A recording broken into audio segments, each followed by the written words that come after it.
Chapter 3, Part 2. He went to his desk, pretending not to be interested in the new child. On the other side of the room, Mother and Lily were bending over to watch as Father unwrapped its blanket.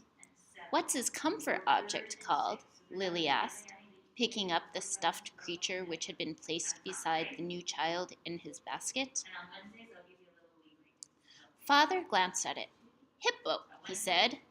Lily giggled at the strange word. "Hippo." She repeated and put the comfort object down again. She peered at the unwrapped new child, who waved his arms. "I think new children are so cute," Lily sighed. "I hope I get assigned to be a birth mother." "Lily," Mother spoke sharply, "don't say that. There's very little honor in that assignment." "But I was talking to Natasha. You know, the tin who lives around the corner. She does some of her volunteer hours at the birthing center, and she told me that birth mothers get wonderful food and they have very gentle exercise periods. And most of the time, they just play games and amuse themselves while they're waiting. I think I'd like that," Lily said petulantly. So remember, we're talking about words, and here we have the word, we have the word birthing center. So what would you call a place where children are born? A hospital? Right. 3 years, Mother told her firmly. 3 births, and that's all. After that, they are laborers for the rest of their adult lives, until the day that they enter the house of the old. Is that what you want, Lily? 3 lazy years and then hard physical labor until you are old? Well, no, I guess not, Lily acknowledged reluctantly. Father turned the new child onto his tummy in the basket.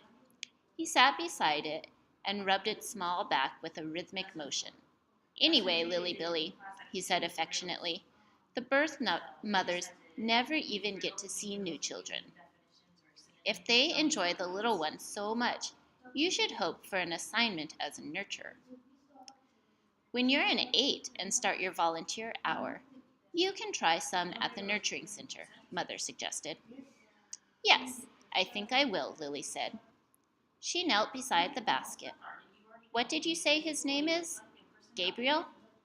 "Hello, Gabriel," she said in a sing-song voice. Then she giggled. "Oops," she whispered. "I think he's asleep. I guess I'd better be quiet." Jonas turned to the school assignments on his desk. Some chance of that, he thought. Lily was never quiet. Probably she should hope for an assignment as speaker, so she could sit in the office with a microphone all day, making announcements. He laughed silently to himself, picturing his sister droning on in the self-important voice that all the speakers seemed to develop, saying things like, "Attention! This is a reminder to females under 9 that hair ribbons are to be neatly tied at all times." So what do you think of this rule? That hair bows must be neatly tied at all times. Does it remind you of any rules you have to follow? Do you think it's silly? He turned toward Lily and noticed to his satisfaction that her ribbons were, as usual, undone and dangling. There would be an announcement like that quite soon, he felt certain, and it would be directed mainly at Lily, though her name, of course, would not be mentioned. Everyone would know. Everyone had known. He remembered with humiliation that the announcement, "Attention! This is a reminder to male 11s that our objects are not to be removed from the recreation area and that snacks are to be eaten, not hoarded," had been specifically directed at him. The last day last month that he had taken home an apple. No one had mentioned it, not even his parents. because the public announcement had been sufficient to produce the appropriate remorse.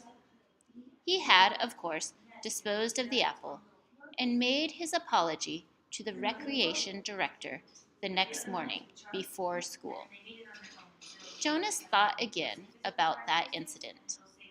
He was still bewildered by it, not by the announcement or the necessary apology. Those were standard procedures, and he had deserved them, but by the incident himself. He probably should have brought up his feelings of bewilderment that very evening, when the family union had shared their feelings of the day. But he had not been able to sort out and put words to the source of his confusion, so he had to let it pass. It had happened during the recreation period, when he had been playing with Asher. Jonas had casually picked up an apple from the basket where the snacks were kept and had thrown it to his friend. Asher had thrown it back, and they had simply begun a game of catch. There had been nothing special about it. It was an activity that he had performed countless times. Throw, catch. It was effortless for Jonas, and even boring, though Asher enjoyed it. And playing catch was a required activity for Asher because it would improve his hand-eye coordination, which was not up to standards.